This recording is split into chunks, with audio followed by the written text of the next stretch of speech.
retrouver pour cette nouvelle émission. Bonjour chez vous, c'est votre rendez-vous quotidien avec l'actualité qui vous concerne. Nous sommes au plus près de vous avec nos partenaires de la presse quotidienne régionale, des télévisions locales et des Indes radios. Nous sommes donc ensemble pendant 1h30 et au menu du jour, le Sénat poursuit l'examen du budget 2020. Hier, les sénateurs ont examiné le budget de l'asile et de l'immigration et ils l'ont rejeté. Nous verrons pourquoi avec le sénateur Les Républicains des Pyrénées-Atlantiques, Max Brisson. Il est avec nous. Dans une demi-heure, l'invité politique, c'est Karima Delli, députée européenne, membre d'Europe Écologie Les Verts. Interview en partenariat avec la presse quotidienne régionale, représentée ce matin par Fabrice Vesser-Redon du groupe EBRA. Et puis cette semaine, vous l'avez vu, nous étions dans les Côtes d'Armor à la rencontre de Gilets jaunes pour voir où ils en sont un an après le début du mouvement. Notre journaliste Cécile Sixou viendra nous raconter ce qu'elle a vu. Et enfin, dans le Club des territoires, nous parlerons du Brexit et de ses conséquences pour la France et son économie. Fabien Recker pour Public Sénat en a fait un reportage. Il est notamment allé à la rencontre des pêcheurs du Nord et des éleveurs laitiers de la Manche. Nous verrons tout ça. Mais avant cela, voici les autres informations de ce vendredi 29 novembre. Emmanuel Macron se dit prêt à revoir toutes les options stratégiques de l'intervention de la France au Sahel. Déclaration faite hier à l'issue d'une réunion avec le secrétaire général de l'OTAN. Emmanuel Macron qui demande une plus grande implication des alliés. Et c'est au Sahel que 13 soldats français ont trouvé la mort. Florence Parly annonce que lundi à 11h30, les Français pourront leur rendre hommage sur le pont Alexandre III. Emmanuel Macron présidera lui l'hommage national aux Invalides à partir de 15h, hommage ouvert au public.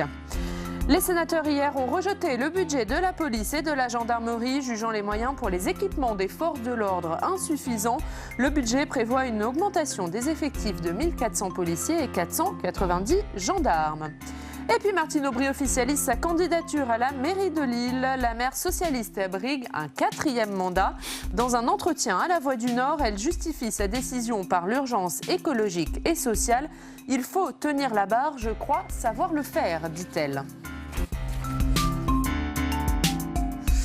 On débute avec le sénateur du jour. Il est élu des Pyrénées-Atlantiques, siège dans le groupe Les Républicains. Bonjour Max Brisson. Bonjour. Merci d'être avec nous ce matin. On va commencer par cette colère sociale, cette réforme des retraites. Un séminaire sur le sujet aura lieu dimanche avec l'ensemble du gouvernement autour d'Édouard Philippe. Qu'est-ce que vous attendez de ce séminaire ? Un petit peu de clarification sur ce que veut faire le gouvernement. La méthode n'a pas été bonne. La preuve, c'est que le pays s'attend à un mouvement extrêmement difficile, à une journée du 5 décembre qui sera particulièrement dure. On ne voit pas non plus trop vers où va le gouvernement. Les principes, on peut les partager. Un système universel, rapprocher les taux, rapprocher les différents régimes spéciaux. Je veux dire, en termes de principes, on peut être d'accord, même s'il y a une volonté de remise en cause d'un vieux système construit depuis la Seconde Guerre mondiale et qui finalement aussi avait fait preuve de son efficacité, même si de nombreuses réformes ont été successivement mises en œuvre. Après, je crois que le vrai problème, c'est le courage du gouvernement. Il faut arrêter de dire aux Français qu'on peut continuer à partir à 62 ans alors que la durée de vie, l'espérance de vie est de plus en plus longue. Vous dites que le gouvernement n'a pas le courage de dire la vérité, qu'il faut dire qu'il va falloir travailler plus. Il faut regarder les pays autour de nous, il faut regarder les grands pays développés. On travaille plus longtemps parce qu'on vit plus longtemps et que donc il y a un déséquilibre dans un système de répartition où les personnes qui ont plus de 60 ans sont de plus en plus nombreuses. Je crois qu'il faut regarder la démographie en face. Vous savez, on ne peut pas contrarier la démographie. Et puis c'est une excellente chose que l'on vive de plus en plus longtemps. Mais il faut aussi accepter que partir à 62 ans aujourd'hui, ça n'a pas le même sens qu'il y a 30 ou 40 ans. Et pour vous, ce n'est plus possible aujourd'hui ? Mais aujourd'hui, il n'est plus possible de faire croire aux Français que l'on peut ne pas prolonger le temps où on travaille, où on produit de la richesse. Si on est dans un système de répartition, c'est dans l'idée simple que ce sont les actifs d'aujourd'hui qui financent les retraites des gens d'aujourd'hui. C'est la solidarité. On n'est pas dans ce système de capitalisation. Et si on est dans ce système de répartition, puis il faut augmenter le temps de travail et la production de richesse pour financer le système des retraites. Alors, Édouard Philippe a annoncé cette semaine que finalement l'examen au Parlement de ce texte aurait lieu début janvier. On parlait d'après les municipales initialement. Est-ce que c'est une bonne chose pour vous que les parlementaires s'emparent plus tôt de ce texte ? Il me semble que dans un régime parlementaire, dans une démocratie parlementaire, le moment fort de l'évolution de texte, de son amélioration, c'est le Parlement. Ce n'est pas au Sénat que je dirais le contraire. La concertation avec les partenaires sociaux est aussi nécessaire. Moi, j'écoutais hier, je crois chez vous, le secrétaire général de l'UNSA, qui n'avait pas l'air de dire que la concertation avait été suffisante. Or, l'UNSA est un syndicat avec lequel on peut discuter, un syndicat réformiste. Moi, je pense que la concertation avec les partenaires sociaux est arrivée, n'a pas été faite selon les règles. Vous savez, ce gouvernement a parfois toujours un problème avec ce qu'il appelle l'ancien monde. Or, les organisations syndicales, le Parlement, sont des temps de travail collectif qui permet d'améliorer un texte. J'espère que le débat parlementaire sera riche. Est-ce que le Parlement va pouvoir l'examiner de façon sereine, ce texte, en pleine campagne des municipales? Est-ce que ça ne deviendra pas une bataille politique, du coup? Écoutez, le calendrier parlementaire ne peut pas être totalement arrêté, stoppé par les échéances. Les Français, ça ne le comprennent plus. Je trouve d'ailleurs que dans ce pays, on commence les campagnes électorales beaucoup trop tôt. Il y a le temps de la démocratie par les élections et des campagnes électorales, mais il y a le temps législatif qui ne peut pas être paralysé. L'élection présidentielle aujourd'hui, par exemple, paralyse le pays un an et demi avant. C'est absurde. On va parler de cette mobilisation de jeudi prochain, du 5 décembre, qui s'annonce forte. Est-ce que vous redoutez cette mobilisation et surtout ce qu'elle peut devenir? Moi, je ne redoute pas l'expression des revendications, le travail des organisations syndicales. Le droit de grève est un droit constitutionnel, le droit de manifester est un droit constitutionnel. Après, il appartiendra au ministre de l'Intérieur, il appartiendra aux responsables de l'ordre public de permettre aux organisations syndicales de s'exprimer. Ce qui me gêne beaucoup plus, c'est la manière dont les Français peuvent être pris en otage. Il y a un vrai débat sur le service minimum. Bruno Retailleau a développé ici quelques idées fortes, parce qu'aujourd'hui... En demandant un service minimum réel, quitte à réquisitionner les grévistes, ça vous êtes pour? Écoutez, moi en tout cas, je pose la question du service minimum dans les transports. Il ne fonctionne vraiment pas. La loi datée du président Sarkozy, manifestement, Bruno Retailleau a raison de poser la question de la réalité du service minimum. Vous savez, le 5 décembre, dans les transports en commun en Ile-de-France, les gens n'auront pas l'impression qu'il existe actuellement dans ce pays un service minimum. Allez, Max Brisson, on va passer à ce qui se passe au Sénat. Et le Sénat poursuit l'examen du budget 2020. Cette semaine, hier, ils examinaient notamment le budget asile et immigration. On en parle avec Quentin Calmet.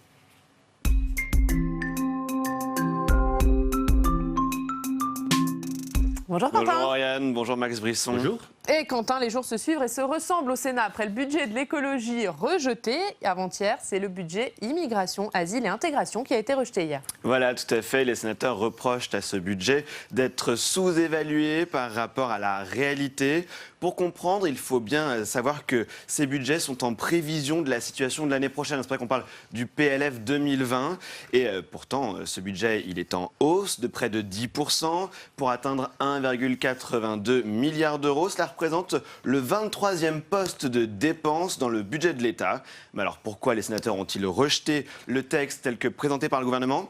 Écoutez les explications du rapporteur de la mission Asile et Immigration au Sénat pour la Commission des lois. Il s'agit de François-Noël Buffet. On nous dit que la demande d'asile va baisser en 2020, voire qu'elle n'augmentera pas du tout. Enfin, c'est tout à fait insupportable que de croire ça, ou c'est vouloir tromper les parlementaires que de croire ça. Ils nous avaient déjà fait le coup l'année dernière et ça a augmenté de 12%. L'année d'avant, ça avait augmenté de 22%. Or, malheureusement, la demande d'asile va continuer de progresser. Donc nous ne sommes pas en raccord, si je puis me permettre cette expression, entre les moyens budgétaires qui sont alloués et le fait de dire qu'il n'y aura pas d'augmentation. Voilà, parmi ces moyens budgétaires dont on parle notamment de l'allocation pour les demandeurs d'asile. Elle est budgétée à hauteur de 444 millions d'euros pour l'an prochain, alors qu'elle représente plus de 509 millions d'euros pour l'année en cours. Et Quentin, on le sait, au-delà de la bataille des chiffres, c'est un sujet sensible politiquement. Oui, bien sûr, d'où parfois aussi quelques postures politiques dans l'hémicycle. Ça a donné aussi des passes d'armes. Écoutez celle entre Sébastien Meurant, qui représente vraiment la droite du groupe LR, et le ministre de l'Intérieur à la tribune. Écoutez d'abord le sénateur de droite, qui est rapporteur spécial pour la Commission des Finances, puis Christophe Castaner. Jamais on n'a envoyé un tel message de laxisme en relaxant la plupart des passeurs d'immigrés clandestins, tout en condamnant à de la prison ferme les jeunes militants de Génération Identitaire pour une fermeture symbolique des frontières françaises. Nous arrivons ici aux limites du en même temps cher au chef de l'État. À force de ne pas vouloir choisir, nous nous sommes enfoncés dans une impasse. votre remarque sur les relax systématiques des passeurs est assez éloignée de la réalité. J'étais surpris de cela. Je dois vous avouer, monsieur le rapporteur spécial, que j'ai cru perdre la mémoire du temps où j'étais secrétaire d'État en relation avec le Parlement et j'étais recherché sur votre fiche Wikipédia votre positionnement politique. Et c'est vrai que je trouve qu'on ne peut pas tout mêler sur un sujet aussi sensible que celui-là. On voit qu'il est applaudi, Christophe Castaner, par les sénateurs socialistes. C'est assez rare pour être relevé. Mais alors justement, pour la gauche aussi, la séance a été l'occasion de monter au créneau. On retiendra notamment l'intervention d'Esther Benbassa, qui a dénoncé les conditions d'accueil indignes en France en disant qu'aujourd'hui, la norme, c'est la rue. Et encore, ou encore un sénateur socialiste qui a dit « Rien dans ce budget ne fait évoluer les choses en matière d'hébergement ». Merci Quentin. On vous retrouve tout à l'heure. Max Brisson, est-ce qu'il y a de la politique derrière le rejet de ce budget immigration? Toute mission examinée par le Parlement est politique par définition, sont des politiques publiques. Moi, je pense qu'il faut revenir non, mais vous avez compris ma question. Est-ce qu'il y a de la politique politicienne? Est-ce que c'est un rejet politique? Moi, je ne suis pas tout à fait en accord avec le vocabulaire utilisé par Sébastien Meurant, qui est par ailleurs un collègue et un ami. Mais il dit aussi des choses vraies, même si on peut les dire différemment, parce que moi je n'aime pas jeter de l'huile de feu sur le sujet. Vous savez, le droit d'asile dans ce pays ne fonctionne pas. 75% des demandes d'asile sont déboutées, ce qui veut dire que le droit d'asile est utilisé pour autre chose. Et 70% des déboutés restent en France. Et cela devient une immigration irrégulière. Donc qu'il y ait des problèmes. Vous savez, le vote du Sénat hier, d'abord moi je dirais une chose. Le Sénat n'est jamais dans l'opposition systématique. Le Sénat vote beaucoup de crédits du budget de l'État. Le budget de l'éducation, le premier budget du pays que je suis particulièrement, a été voté mercredi soir par le Sénat. Quand le Sénat... Il en rejette aussi beaucoup cette année. Quand le Sénat rejette une mission, un budget de l'État, pour parler en vocabulaire plus habituel, eh bien le Sénat envoie un appel. Là, par rapport, par exemple, aux forces de police et de gendarmerie, bien sûr, la question ne vient pas d'aujourd'hui. Budget qui a été rejeté hier aussi. Bien sûr, la question ne vient pas d'aujourd'hui, mais c'est un signe fort. Le Sénat, la Haute Assemblée, dit au pays que l'effort est insuffisant par rapport à la réalité des problèmes aujourd'hui. On peut toujours, ce que fait le gouvernement, nous reprocher que nous ne l'avons pas fait. Enfin, je signale que ma famille politique n'est plus aux affaires depuis 2012. Mais que la droite a baissé les effectifs de la police et de la gendarmerie. Mais les périodes là où le gouvernement dit qu'il les augmente. La période était différente. Je reconnais qu'il y a des efforts en termes des effectifs. François-Noël Buffet a dit clairement tout à l'heure que sur certaines missions que nous rejetons, le budget n'est pas sincère. Que pour des équilibres budgétaires, on n'est pas dans la réalité des chiffres qui seront nécessaires. Le rôle du Parlement, c'est bien de dénoncer l'insincérité d'un budget, ce que fait la Haute Assemblée. C'est là qu'on voit l'intérêt du Sénat, parce que nous ne sommes pas tenus aussi fortement que les députés par la solidarité avec l'exécutif. Nous jugeons sur pièce. Et c'est ce que les Français devraient bien comprendre. Le Sénat n'est jamais dans le soutien systématique, jamais dans l'opposition systématique. Pour vous, le budget de l'immigration, c'est un budget insincère? C'est un budget, vous a été présenté hier. François-Noël Buffet l'a dit avec force. Il est un spécialiste de cette question. Le droit d'asile va continuer d'augmenter. Moi, je suis élu d'un département frontalier. J'étais avec le président Larcher et François-Noël Buffet, d'ailleurs, voir ce qui se passe à la frontière à Hendaye-Ibériatou. Oui, il y a de plus en plus d'entrées sur ce territoire. Moi, je ne parle pas de vagues migratoires. Je ne veux pas, ici, jeter de l'huile sur le feu. Il y a de la misère. Il y a des mouvements migratoires forts. Notre pays y est impacté. Il faudra regarder les choses en face et... Le gouvernement fait des efforts, moi je le reconnais, je ne jette jamais l'opprobre. Par contre, on peut dire aussi, c'est notre rôle d'opposant, c'est notre rôle de Haute Assemblée, que sur ce point-là, l'effort est insuffisant face à la réalité des besoins. Alors, puisque vous en parlez, vous êtes des Pyrénées-Atlantiques, c'est ce qu'on appelle la nouvelle route des migrants. Que peut faire la France de son côté? Est-ce qu'elle peut faire quelque chose seule ou est-ce que ça passe forcément par l'Union européenne? Ça passe forcément par l'Union européenne, dans nos relations en particulier, avec les pays africains et aussi avec les pays du Maghreb. Vous prenez l'exemple de cette nouvelle route par le Pays Basque, par la frontière avec l'Espagne. C'est dû en partie aussi avec des décisions prises par l'Union européenne vis-à-vis du Maroc. Le Maroc tenait sa frontière. Vous savez, la réalité des mouvements migratoires, elle tient aussi beaucoup à certains pays du Sud. On voit très bien ce qui se passe en Libye, où la frontière n'est plus tenue. Au contraire, le Maroc, courageusement parfois, pour notre compte, et cela n'est pas dit assez souvent, avait une politique de gestion forte de sa frontière. l'Union européenne a eu vis-à-vis parfois du Maroc, qui est un pays que j'aime bien, que je connais, des attitudes un petit peu cavalières par rapport à nos relations commerciales avec le Maroc. Résultat, le Maroc, à un moment, a dit, puisque c'est ainsi, nous allons arrêter de faire le travail pour votre compte. Donc il y a vraiment la nécessité, depuis les relations, fort heureusement, avec le Royaume du Maroc ont été reprises, il y a la nécessité d'avoir une politique globale de nos relations politiques, commerciales, migratoires, avec les pays du Sud, avec les pays du Maghreb en particulier, avec le Maroc, qui est aujourd'hui stratégique et extrêmement important dans cette région du monde qui est extrêmement fragilisée, extrêmement déstabilisée. Pour finir sur ce sujet, vous êtes d'accord avec Emmanuel Macron quand il dit qu'il faut réformer le droit d'asile au niveau européen, quand il dit qu'il faut réformer l'espace Schengen ? Qu'il faille réformer le droit d'asile, c'est une évidence, et je vous ai montré combien le droit d'asile est aujourd'hui détourné. Ce qui veut dire que quand il est détourné, ceux qui en ont vraiment besoin, parce qu'il s'agit d'accueillir ceux qui sont menacés, il s'agit d'être conforme à notre tradition de droit de l'homme. Mais lorsqu'il y a détournement du droit d'asile, lorsqu'il y a eu des filières de passeurs qui contournent le droit d'asile, avec des impacts considérables d'ailleurs sur beaucoup de nos politiques publiques. Je suis conseiller départemental et je peux vous dire aussi que, par exemple, la politique d'accueil des mineurs non accompagnés est totalement déstabilisée. Donc il est nécessaire qu'il faut le réformer, qu'il faut le concevoir à l'échelle de l'Union européenne, qu'il faille aussi réviser l'espace Schengen. Je n'ai pas l'impression que le président Macron ait été le premier à le dire. Cela a été dit depuis longtemps. En 2012, c'était un des éléments du discours de Nicolas Sarkozy. Je ne suis pas d'ailleurs sûr qu'à l'époque, Emmanuel Macron ait été favorable à ces propositions lors des élections de 2012. En tout cas, il ne soutenait pas le candidat qui portait cela. Allez, Max Brisson, comme tous les jours, vous le savez, dans cette émission, on va se rendre dans une rédaction locale. Aujourd'hui, direction Nancy. Retrouvez nos partenaires de l'Est républicain. Bonjour Philippe Privé. Oui, bonjour. Journaliste à l'Est républicain. Et Philippe Privé, ce matin, vous allez nous parler des jurys d'assises. Oui, des jurys d'assises.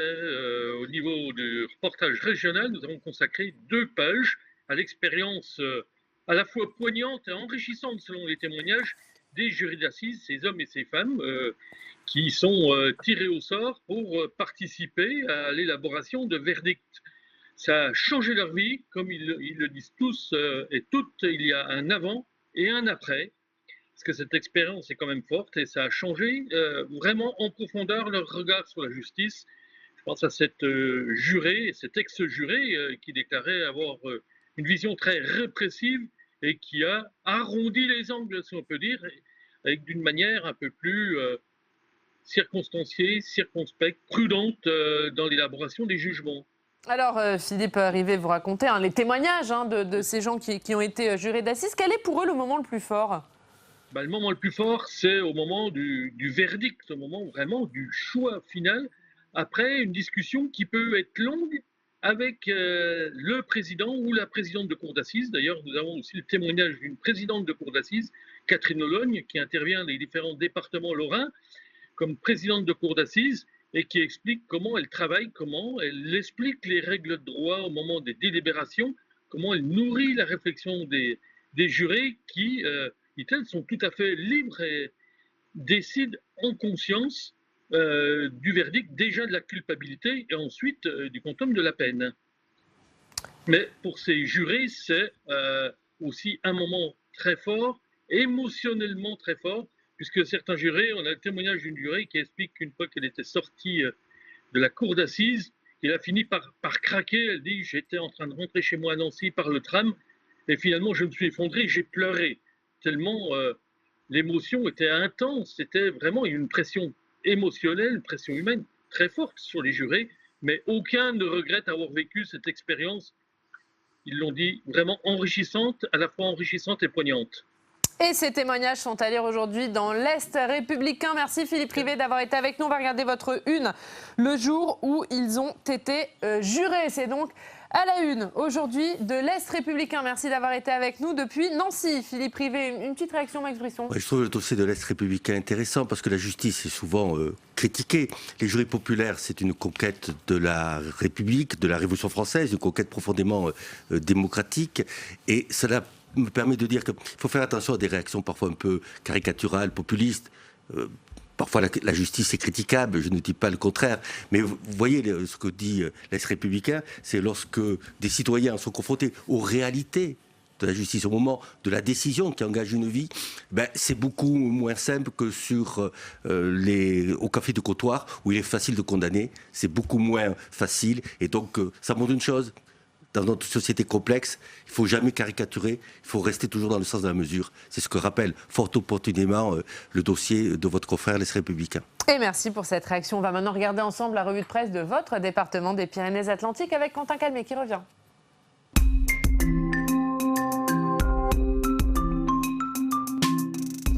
Et Quentin, on commence avec la République des Pyrénées. Voilà, le Tour de France qui est à la une aujourd'hui de la République des Pyrénées. On en a déjà beaucoup parlé dans cette émission depuis l'annonce du tracé, c'était le 15 octobre dernier. Mais donc, on le voit, il y a ces 24 communes où passera le Tour. L'article nous dit la grande boucle franchira les 3 vallées béarnaises lors de l'étape décisive Pau-Larens du 5 juillet prochain, une étape très attendue dont on parle 8 mois à l'avance, mais vous nous le disiez tout à l'heure en coulisses, c'est très important, notamment au Béarn, plus qu'au Pays Basque. Une année sans Tour de France en Béarn, c'est un mauvais coup. L'étape pour la Reims, elle est essentielle. Moi, je connais très bien le maire de la Reims. J'ai tenu une permanence dans sa mairie il y a 15 jours. C'est un événement. Il faut se rendre compte aujourd'hui, pour des élus, ce que c'est que d'organiser la vie, de permettre aux gens de travailler dans une vallée comme la vallée d'Ossau, la vallée où se trouve la Reims. Il y a des défis considérables pour permettre de continuer à vivre dans des endroits qui sont particulièrement attachants. Le Tour de France, d'abord, c'est un formidable coup de projecteur. C'est une belle aventure entre des plus beaux événements sportifs du monde et la réalité de la France des territoires. Oui, les élus se mobilisent. Ça coûte parfois un peu cher au département. Jean-Jacques Lasserre, le président de mon département, me le disait encore il y a quelques jours. Il faut refaire les routes. C'est aussi de la confiance qui se crée. Mais ça rapporte plus que ce que ça coûte au final. Ça rapporte en termes d'image. Moi, j'étais président de l'agence d'attractivité de développement touristique de mon département. Je peux vous dire que sur le Béarn en particulier, une année avec un coup de projecteur comme le Tour de France, par exemple l'année prochaine, avec l'étape Pau-Larens, avec des paysages des Pyrénées qui sont magnifiques aussi, constamment, c'est incontestablement un coup de projecteur exceptionnel. Alors ça dépend des territoires. Au Pays Basque, vous avez à Espelette, le Tour de France y était il y a 2 ans, c'est formidable le Tour de France à Espelette. Espelette a la capacité de se faire connaître tout au long de l'année, mais le maire d'Espelette, je peux vous le dire, il était aussi très heureux de recevoir le Tour de France. Voilà, vive le Tour de France, on en reparlera Quentin pendant ces 8 mois.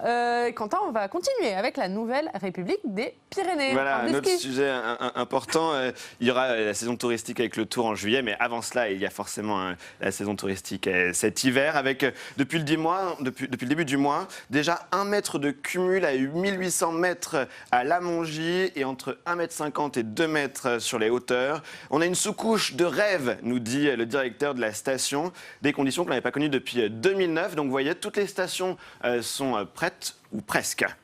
Et sur la dépêche.fr, on revient sur un autre sujet, le bras de fer entre les collectivités locales et la SNCF Réseau. Voilà, depuis 2 ans et demi, il y a déjà 10 millions de voyageurs sur la nouvelle ligne à grande vitesse entre Tours et Bordeaux. Un vrai succès populaire, nous dit la dépêche.fr. Sauf que depuis, les prolongements vers Toulouse et l'Espagne ont été abandonnés, alors que certaines collectivités locales s'étaient engagées financièrement pour cette perspective. Et donc, l'article nous raconte que les communautés d'agglomération de Montauban, de Pau-Béarn ou encore de Mont-de-Marsan, ainsi que les départements des Pyrénées-Atlantiques et de Lot-et-Garonne, ils ont décidé d'arrêter le versement de leur contribution à la SNCF Réseau, ce qui donne ce bras de fer au tribunal administratif. On imagine que vous soutenez les collectivités dans ce bras de fer ? Le département des Pyrénées-Atlantiques, par exemple, avait versé 110 millions d'euros sur une promesse qui était celle de l'arrivée un jour du TGV à grande vitesse à Bayonne et à Pau. Pas de DGV, on sait très bien aujourd'hui que ça n'ira pas au-delà de Bordeaux. Quand la parole de l'État n'est pas respectée, c'est toujours un problème. Après, moi, ce que je dis, c'est qu'il peut y avoir des solutions alternatives. Si le TGV ne doit pas arriver à la vitesse TGV à Bayonne ou à Pau, il faut au minimum à ce moment-là qu'il y ait un gros effort sur la ligne existante. Vous savez, après Bordeaux, on a parfois le sentiment d'être au Moyen-Âge ferroviaire. Allez Quentin, on va terminer avec un titre insolite, comme on les aime dans la presse quotidienne régionale. C'est à moi de le lire, je sais que vous m'avez laissé cette tâche. Un chien tire une salve de plomb sur 2 chasseurs dans les Pyrénées-Atlantiques. Voilà, ça a été repris par pas mal de titres de la presse. Alors c'est la gendarmerie d'Orthez qui nous raconte que le chasseur est parti ramasser sa proie. Une bécasse a posé son arme contre un arbre. Son compagnon à 4 pattes l'a accroché. En marchant dessus, a activé la détente. Bon, le bilan est finalement assez léger. Le chasseur de 61 ans et son fils n'ont été que très légèrement blessés et leur pronostic vital n'est pas engagé. Voilà. Voilà, c'est original. C'est original, effectivement. Merci Quentin, à tout à l'heure. Un mot sur un sujet plus grave, ce que vous avez fait cette semaine, Max Brisson. Vous êtes rendu à Mantes-la-Jolie avec d'autres sénateurs sur le thème des violences faites aux femmes. Qu'est-ce qui vous a marqué lors de ce déplacement ? Les témoignages d'une jeune maman qui avait été violentée, battue, dont la petite fille de 4 ans a été aussi en danger. Parfois, tout à l'heure, je prenais la défense de la justice, parfois aussi des incompréhensions vis-à-vis de décisions de la justice. Une vraie question qui était posée, aussi bien par cette jeune maman, très digne, après ce qu'elle avait vécu, ou le papa qui avait perdu sa fille, c'est le cloisonnement entre la justice civile qui traite les affaires familiales et la justice pénale. La justice civile est parfois informée des dangers et la justice pénale ne réagit pas tant que le danger n'est pas effectif. Je pense que là, il y a une vraie instruction générale de la garde des Sceaux à donner. Le Grenelle d'environnement, le Grenelle de lutte contre les violences conjugales, excusez-moi, présente un certain nombre de décisions intéressantes. Mais ce n'est pas une politique globale, pénale, qui serait nécessaire. Il faut prendre le dossier là où il est important, à travers une instruction de la garde des Sceaux au parquet, pour qu'il y ait, je crois, une sorte de synergie entre la justice civile, celle des affaires familiales, et la justice pénale. Ce que j'ai entendu à Mantes-la-Jolie avec Aurélien Pradier et Christian Jacob était extrêmement inquiétant sur un dysfonctionnement. C'est une vraie cause nationale. On ne peut pas accepter autant de féminicides. Il faut que le mot féminicide soit assumé. Moi, ce que je ressens, ça veut dire qu'il faut qu'il rentre dans le code pénal. C'est une réalité qui fait honte à notre pays. Je suis frontalier, élu d'un département frontalier d'Espagne. L'Espagne a jugulé fortement, avec des mesures appropriées, avec une politique globale. J'ai soutenu Aurélien Pradier de manière extrêmement forte, un jeune député du Lot qui a mené une PPL courageuse, avec une commission mixte paritaire qui a été conclusive. Les 2 chambres sont mises d'accord. C'est déjà une avancée remarquable. Dans le Grenelle, il y a beaucoup de choses, il y a des mesurettes et beaucoup d'effets d'annonce, mais certainement aussi des décisions qui pourront être prises. Mais il faut une politique globale. Vous savez, quand ce pays, sur la sécurité routière ou sur le cancer, a un jour décidé qu'il y avait une cause nationale et nous avons obtenu des résultats, il faut la même chose pour lutter contre les violences conjugales. On a bien compris votre position. Merci Max Brisson d'avoir été avec nous ce matin. Dans 2 minutes, l'invité politique aujourd'hui, c'est Karima Delli, députée européenne, membre d'Europe Écologie Les Verts. Elle est avec nous, mais avant de l'entendre, on va parler d'Europe. On va regarder un extrait d'Europe Hebdo. C'est l'émission européenne des chaînes parlementaires. Et justement, Max Brisson, cette semaine, on s'est intéressé à la lutte contre les violences conjugales et comment font les autres pays européens. On regarde ça tout de suite.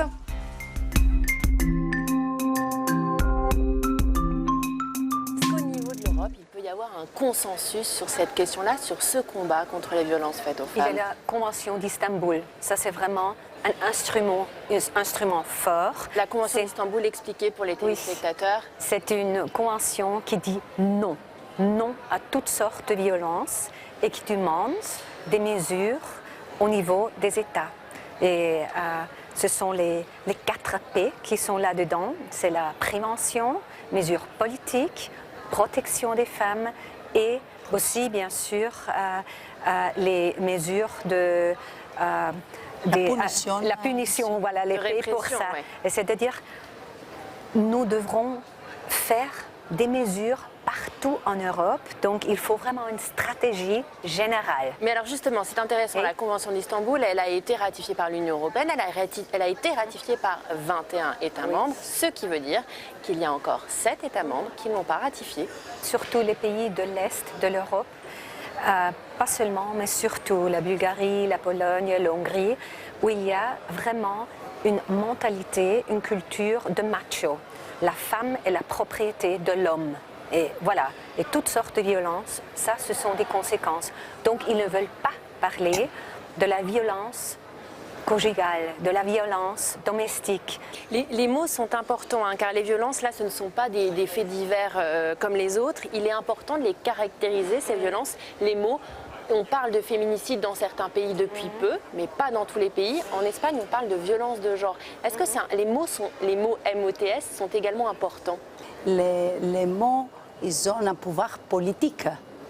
Et c'est sûr que, par exemple, quand je parlais avec les Espagnols, on m'a parlé, par exemple, que pour avancer, pour qu'ils puissent avancer vite, ils ont utilisé le mot terrorisme machiste. Par exemple, que comme ça, les femmes sont aidées comme si c'était le terrorisme. Et on parlait avec Evelyne, que c'est beaucoup plus facile de parler de terrorisme, mais pas de parler de féminicide.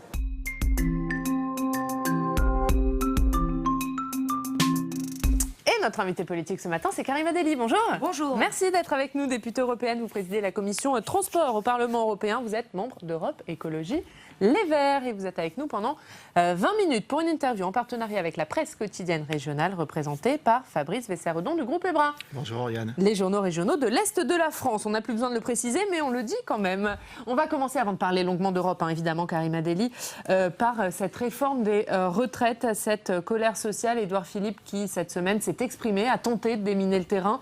Est-ce que pour vous, il a réussi ? Je ne crois pas du tout. Au contraire, il l'a attisé parce qu'au fait, il y a tout et son contraire dans cette réforme. C'est-à-dire qu'en gros, on dit il faut rassurer la nouvelle génération qui doit avoir demain une retraite correcte. Et au fait, on se rend compte que les rapports sortent et disent complètement le contraire. C'est ça qui est terrible. Avec malheureusement des perdants. On le dit, les perdants vont être les retraités présents, les retraités notamment, quel que soit le secteur, mais surtout les femmes par exemple. Et ça, je crois que... Alors votre question, est-ce qu'il a déminé ? Je ne crois pas. Il n'a pas déminé. Il rend un peu plus la chose incompréhensible. Ensuite, système de points. Tout le monde se dit, mais à quelle sauce on va être mangé parce qu'on ne sait pas du tout qui va déterminer le point. Le point, est-ce qu'il sera un accord avec les partenaires sociaux ou est-ce que ce sera le gouvernement, via sa majorité, via l'Assemblée nationale, qui pourra jouer notamment d'une baisse de ce point. Et donc, forcément, dit baisse de points, dit baisse des pensions. Et donc, on crée de la précarité. Je crois est-ce que c'est le en même temps du gouvernement et de la politique d'Emmanuel Macron que vous pointez du doigt ? En même temps, ça ne marche plus. Et ça a marché ? Non, mais non, ça n'a pas marché.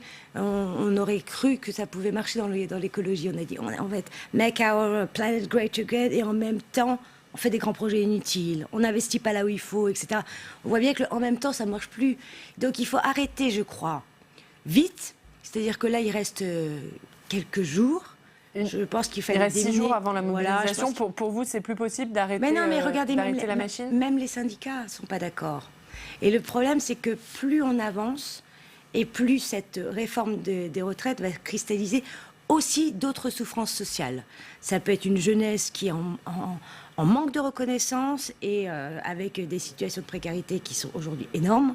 Ensuite, lorsqu'on regarde le système de points qu'on veut nous imposer, je pense que la France devrait regarder ce qui se passe ailleurs. Vous faites partie des élus qui pensaient qu'on a beaucoup de chance d'avoir le système actuel. Notre système actuel est envié par les autres pays. Vous savez, en France, ce qui est extraordinaire, c'est qu'il y a plein de belles choses. Et au fait, on est toujours en train de détricoter ce qui marche bien. La véritable question aujourd'hui, c'est quand je regarde les systèmes de points, par exemple, ce qui a été mis en Suède. Regardez ce qui se passe aujourd'hui en Suède. 16% des retraités, aujourd'hui, vivent dans des conditions de plus que de précarité, puisqu'ils sont dans les seuils de pauvreté les plus extrêmes. Donc, ça n'a pas marché. Donc, pour vous, la retraite à points, ce n'est pas la bonne solution ? Il fallait garder le système actuel ? Moi, je pense qu'on peut, pour l'instant, se dire on garde le système actuel. La question du déficit n'est pas une vraie question, parce que l'argent, il est là. Mais regardez ce que font les autres pays. Alors, quand on voit le rapport du Conseil d'orientation des retraites, ça va peut-être devenir une vraie question, la question du déficit. Le Conseil Conseil d'orientation des retraites qui dit qu'il y aura entre 8 et 17 milliards de déficit en 2025. Oui, mais... Pour vous, ce n'est pas une question ? Ça va être une question, mais est-ce que les outils qu'on va utiliser sont les bons ?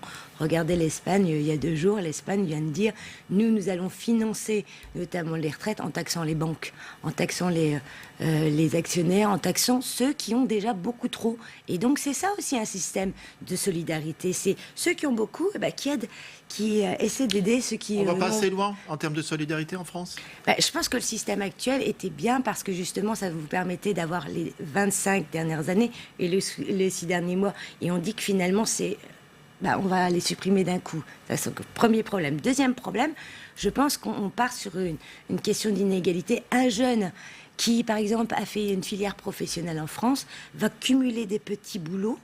Et ensuite de ça, il va falloir savoir si lui travaille plus. Donc il va travailler plus longtemps parce que là, on ne sait pas finalement si on va travailler jusqu'à 64 ans ou pas. Parce que ça, c'était quand même incroyable. Le président de la République avait dit « Promis, juré, craché, moi je ne touche pas à l'âge. » Vous savez ? Aujourd'hui, on revient sur la question de 64 ans. On voit bien qu'aujourd'hui, un jeune qui est d'une famille aisée, qui a fait des grandes écoles et qui, aujourd'hui, travaillera longtemps sans système de rupture, aura une meilleure retraite qu'un jeune qui aura des difficultés à trouver son premier emploi. Lui, s'il n'a pas ce système de sécurité sur les 6 derniers mois ou 25 meilleures années, vous allez voir que la disparité entre les retraités demain sera véritablement un point très faible pour la France. Allez, on va passer à un autre sujet. Emmanuel Macron qui a rencontré hier le secrétaire général de l'OTAN. Emmanuel Macron qui se dit prêt à revoir toutes les options stratégiques de l'intervention de la France au Sahel. Qu'en pensez-vous ? Que faut-il faire ? Moi, je pense que c'est une bonne chose. La véritable question, c'est qu'il faut tout de suite engager le débat. Alors souvent, on dit l'OTAN est une coquille vide, etc. En état de mort cérébrale, avait dit Emmanuel Macron, vous êtes d'accord ? Oui, c'est vrai, mais la question maintenant, c'est de savoir qu'est-ce qu'on fait et justement avoir tous les partenaires autour de la table. On ne peut pas décider tout seul, justement, de ce qu'on fait de l'OTAN dans les années à venir. Donc c'est bien, le débat est engagé. Maintenant, essayons de trouver aussi à l'échelle européenne réellement une solution. Vous êtes favorable à une communauté européenne de défense ? Alors, la communauté, ce qu'on appelle... Ce qu'on appelait la communauté européenne de défense, ce qui a échoué par le passé. Oui, voilà. Donc maintenant, il y a une ambition de mettre en place une défense européenne. La véritable question aujourd'hui, c'est aussi de former nos armées. C'est aussi de trouver un vrai budget. Vous savez, les questions budgétaires au niveau européen, ce sont des vraies questions. Lorsqu'on voit juste le Brexit ou le chèque anglais qui est 13 milliards d'euros, où on l'aura plus, où on va aller trouver aussi cet argent. Et ensuite, il va falloir aussi s'organiser. Parce qu'il y en a qui sont prêts pour cette défense européenne, et il y en a qui sont réticents. Sur le Sahel, puisque c'était la question posée hier par Emmanuel Macron, est-ce que la France a encore les moyens de rester dans cette zone ? Est-ce qu'elle doit la quitter ou est-ce qu'elle peut y rester aussi seule, en tout cas ? Alors, moi, je crois que la France ne peut pas la quitter tout de suite, parce que si elle l'avait quittée, aujourd'hui, ce serait encore un terreau gravissime pour le terrorisme et d'autres sources de conflits. La deuxième chose qui est très importante, je crois qu'aujourd'hui, tout le monde s'accorde à dire qu'il faut une défense européenne. Certes, mais maintenant, il ne faut pas en faire des mots, il faut en faire des actes. Et donc, l'Europe doit se doter réellement de moyens. Et comme dit Emmanuel Macron, humains, les alliés doivent plus s'impliquer ? Oui, je crois aussi.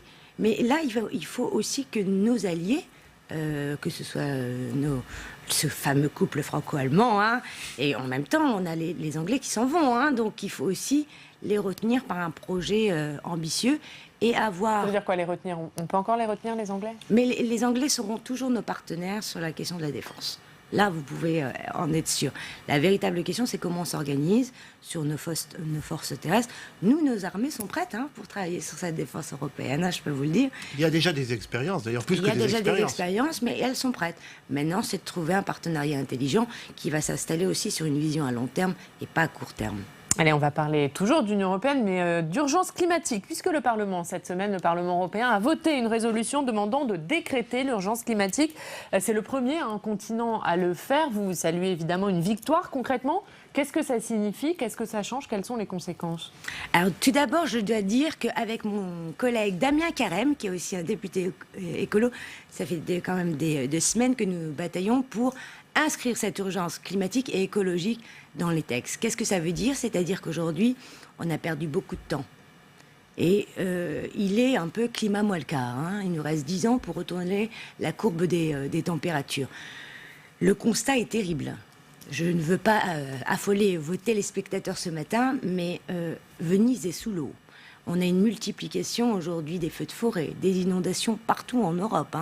On voit que même cet été, regardez les pics de canicule. C'est pas un qu'on en a eu, c'est plusieurs. On vit, les 4 dernières années que nous venons de vivre sont les plus chaudes jamais existantes depuis... Depuis qu'on relève les températures.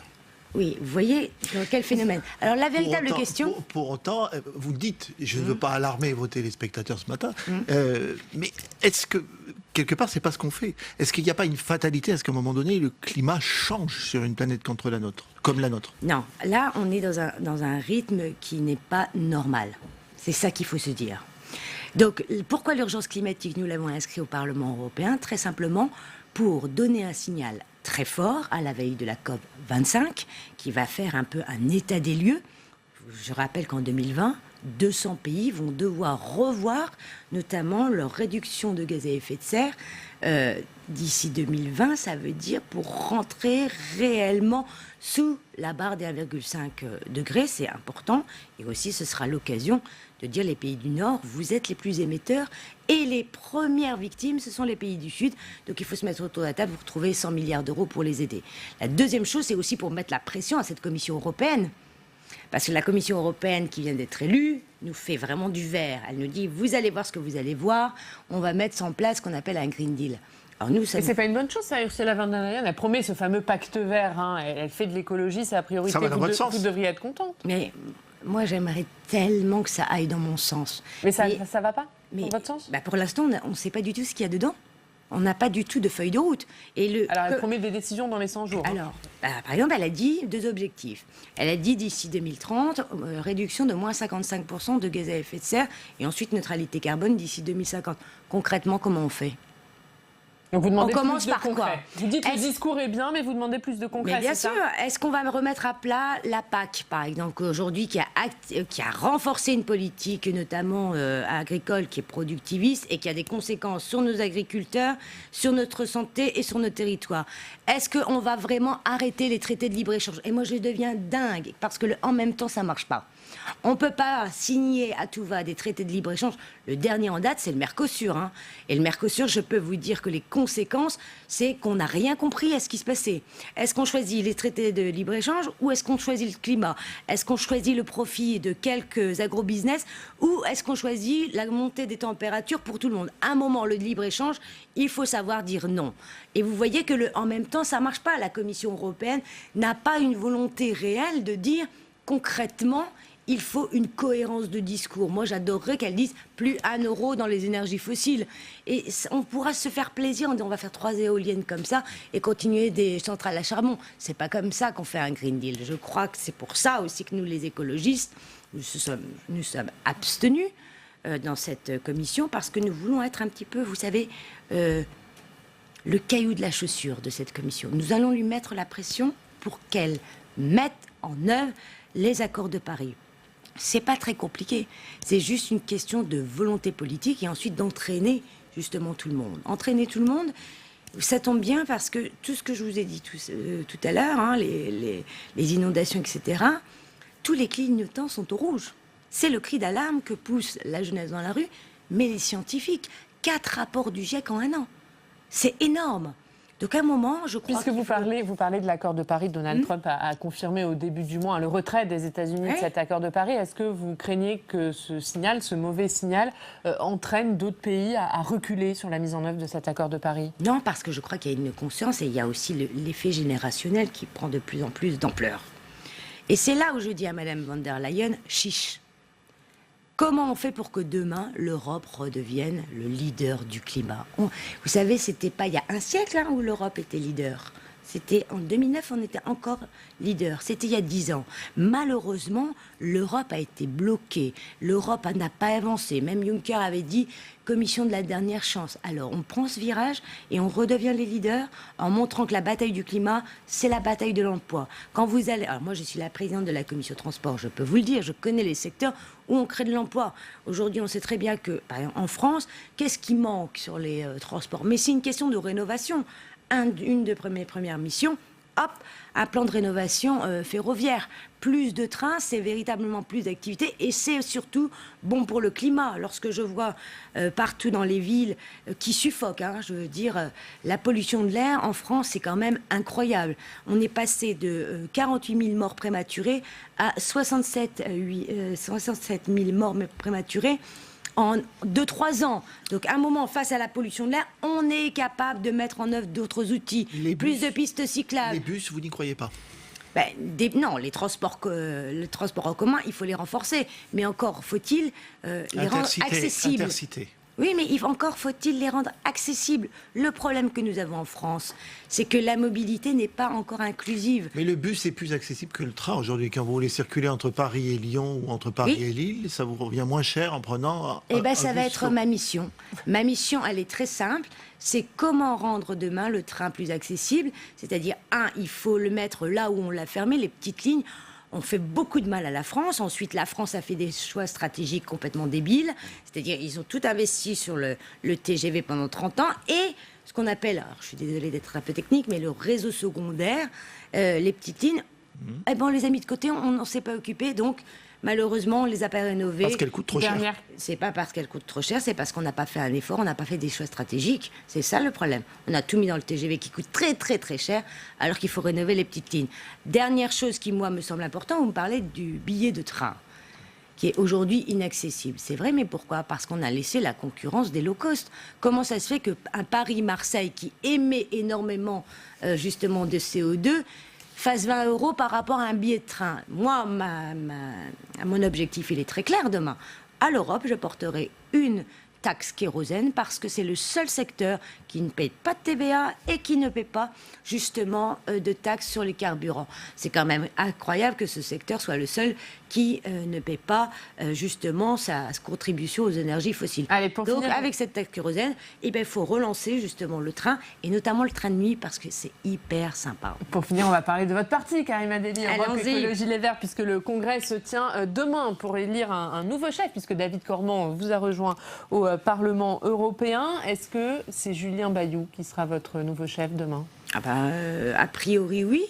Mais l'ambition de notre congrès n'est pas d'être encore, comme il y a encore quelques années, dans des querelles de chapelle ou alors réellement dans des querelles un peu comme ça de leadership des uns et des autres.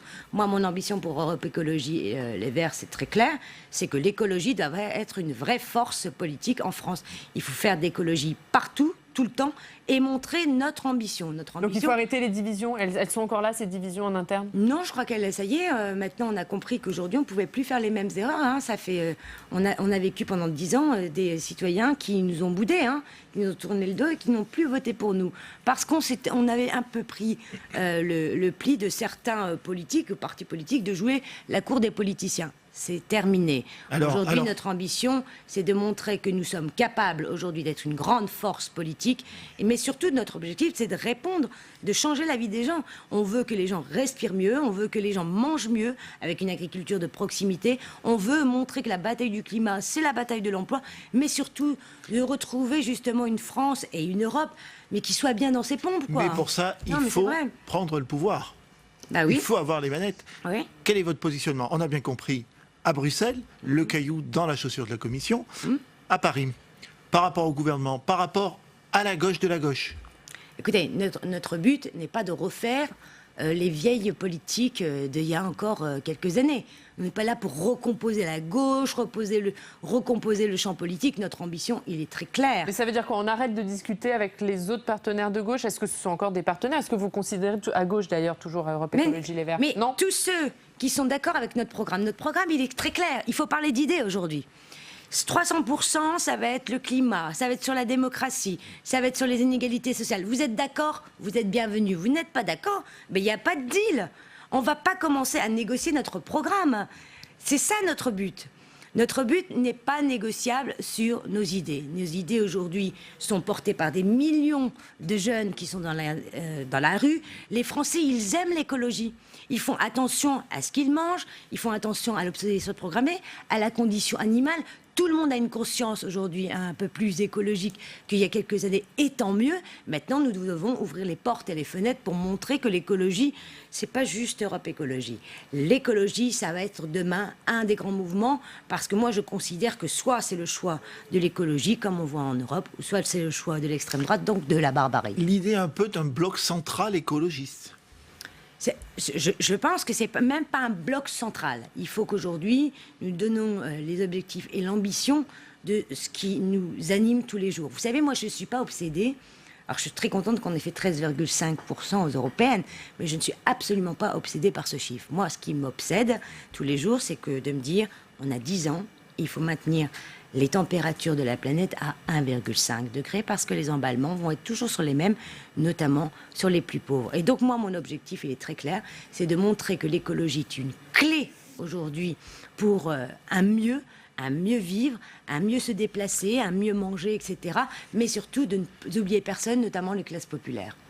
Une dernière question, Karima Delli, puisque vous êtes originaire du Nord.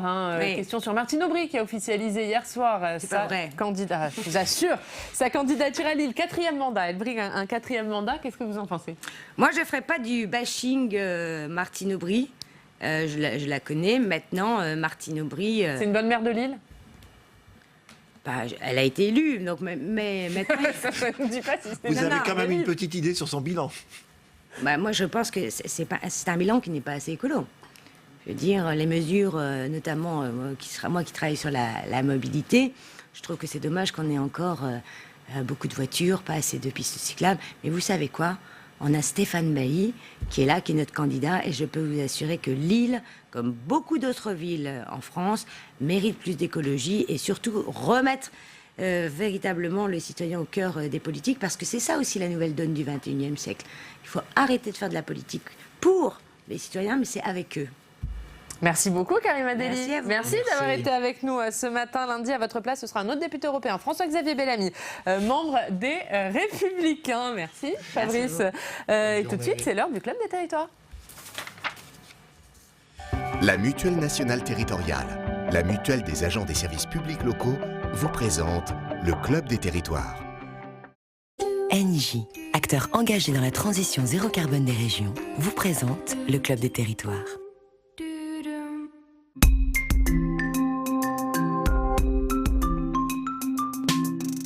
La presse quotidienne régionale et les télévisions locales vous présentent le Club des Territoires.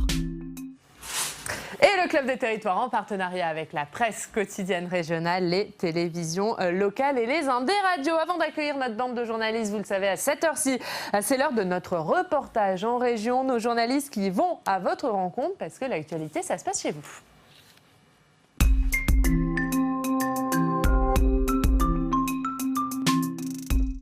Et le vendredi. Toute la semaine, nous étions dans les Côtes-d'Armor avec Jonathan Dupriez et vous, Cécile Sixou. Bonjour Cécile. Bonjour Ariane. Merci d'être là ce matin. Toute la semaine, vous étiez donc du côté de Saint-Brieuc et de ses environs à la rencontre de Gilets jaunes historiques. Pour comprendre leur état d'esprit aujourd'hui, vous en avez rencontré plusieurs de ces Gilets jaunes. Qu'est-ce que ce mouvement a changé dans leur vie, dans la vie de ces Gilets jaunes que vous avez rencontrés?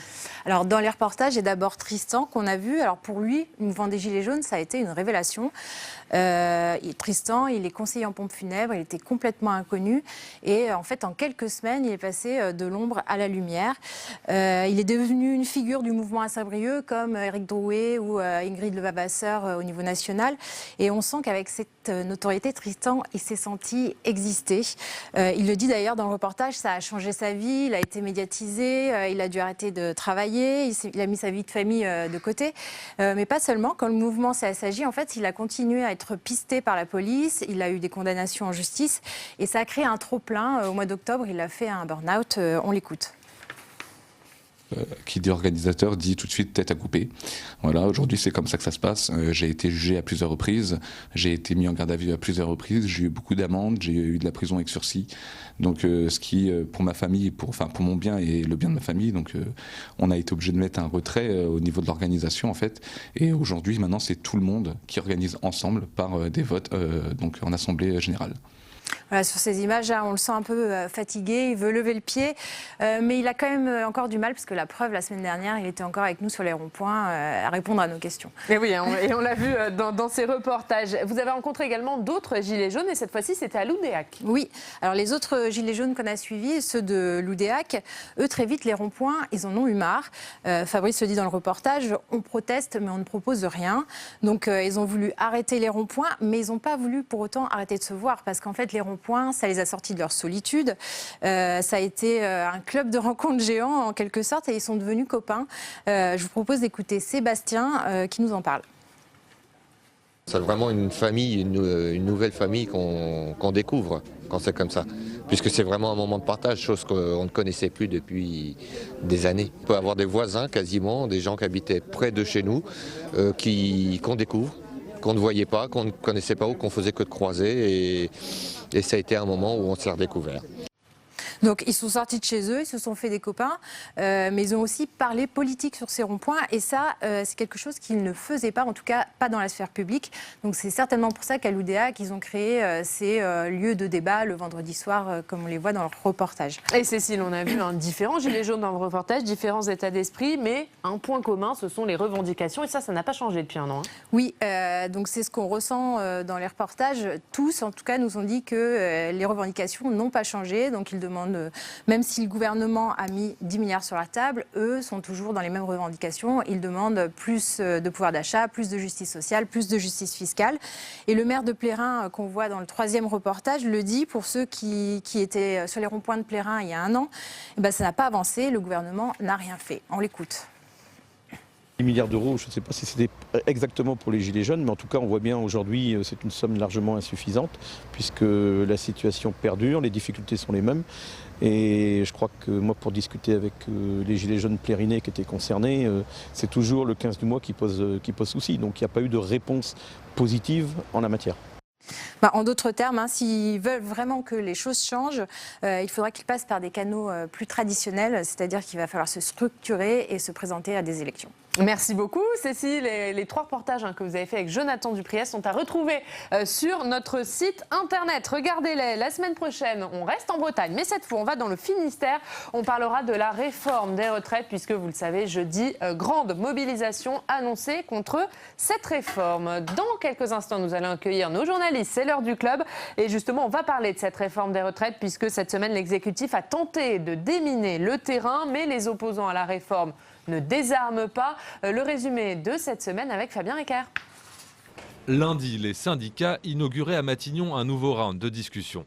Impatience du côté du MEDEF, alors que le flou subsiste sur certains détails de la réforme. Il y a eu des communications diverses qui ont pu créer de la confusion. Donc nous, on est favorable à ce que, en tout cas, les grands principes de cette réforme soit bien clarifié avant le 5 décembre. Pour garantir un retour à l'équilibre des comptes en 2025, le gouvernement pourrait en effet bouger certains paramètres, comme la durée de cotisation ou le montant des pensions, une ligne rouge pour la CFDT. Nous avons aussi redit que nous ne voulions pas, de façon liée à cette réforme systémique, de réforme paramétrique.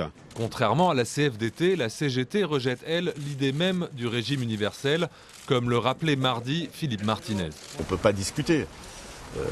On a plein de propositions, mais à partir du moment où on n'est pas d'accord sur le principe du nouveau régime, on ne peut plus discuter. Le lendemain, en sortie de Conseil des ministres, Édouard Philippe tente de calmer le jeu, tout en rappelant que l'objectif reste bien de supprimer les régimes spéciaux. Mais nous ne voulons pas stigmatiser ceux qui s'y trouvent aujourd'hui. Autrement dit, l'universalité, oui, la brutalité, non. Qui sera concerné par le nouveau régime? La question n'est pas tranchée. Il reste donc des marges de négociation, assurées mercredi au Sénat le haut-commissaire aux retraites. Il est difficile d'imaginer que nous puissions afficher les solutions avant même que les discussions ont abouti. Et donc certains cherchent à cultiver la notion du flou. Nous sommes constants dans notre démarche. Dimanche, le gouvernement se réunit en séminaire afin de préparer le bras de fer du 5 décembre. Et on va donc commencer le débat de ce club. Bonjour messieurs, merci d'être avec nous aujourd'hui. On voit l'exécutif qui, toute la semaine, a tenté de déminer le terrain. Est-ce qu'il y est parvenu, Stéphane Vernet ? Ça, on le saura la semaine prochaine. Il faut attendre le 5. C'est la question que tout le monde se pose et on peut s'attendre à ce qu'il y ait une mobilisation très forte. Après, la vraie question, c'est est-ce que la mobilisation du 5 se fera autour de la réforme des retraites et rien qu'autour de la réforme des retraites ? Est-ce qu'il y aura des violences ? Si oui, à quelle intensité ? Est-ce qu'il y aura d'autres groupes qui vont se greffer dans la manifestation ? Et puis surtout, qu'est-ce qui se passe le 6 ? C'est-à-dire, il y a aussi le syndrome du jour d'après. Est-ce que ça va durer ? Est-ce que voilà. Donc pour l'instant, le match est complètement ouvert et la séquence à laquelle on a assisté cette semaine n'est pas de nature à la refermer. Il y a trop d'inconnus, il y a trop de choses qui restent en suspens pour pouvoir arrêter la machine. Et même s'il y avait eu des annonces très fortes et très claires de la part du gouvernement, il est probablement trop tard pour endiguer un certain nombre de colères qui ne demandent qu'à s'exprimer la semaine prochaine. Finalement, Arnaud Mendetti, cette séquence de l'exécutif cette semaine, elle n'a servi à rien ? On va le voir là aussi, c'est un peu tôt. Vous savez, les effets d'une communication, c'est sur la durée. Donc le problème, c'est qu'en effet, c'est la question de savoir si d'autres revendications vont se greffer. On a l'impression que cet événement du 5 décembre, c'est un peu un événement, vous savez, fétiche, totémique, dans lequel vont peut-être éventuellement s'engouffrer d'autres contestations. Et c'est bien évidemment la crainte du gouvernement, au-delà du seul dossier des retraites, qui est en plus un dossier totalement emblématique dans la vie politique et sociale française depuis maintenant près de 30 ans.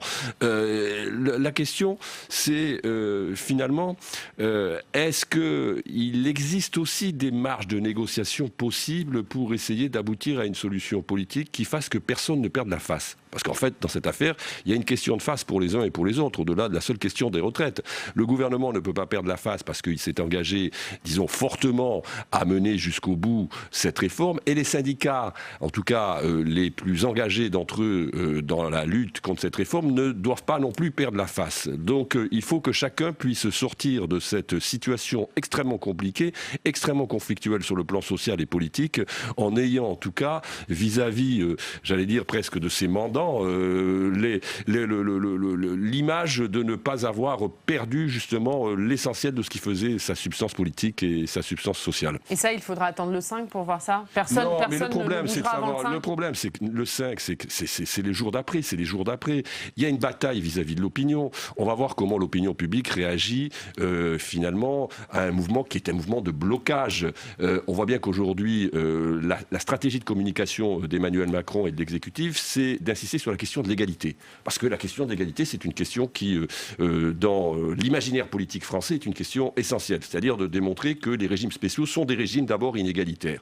Ensuite, l'autre sujet, c'est de savoir si les syndicats vont être capables de bloquer longtemps et d'avoir le soutien de l'opinion publique sur la durée. Ça, c'est une véritable interrogation pour eux, d'autant plus que les fêtes arrivent et que, vraisemblablement aussi, l'effet de conjoncture lié aux fêtes peut, à un moment donné, disons, avoir un effet sur l'état de l'opinion publique quant au soutien ou non de ce mouvement. César ?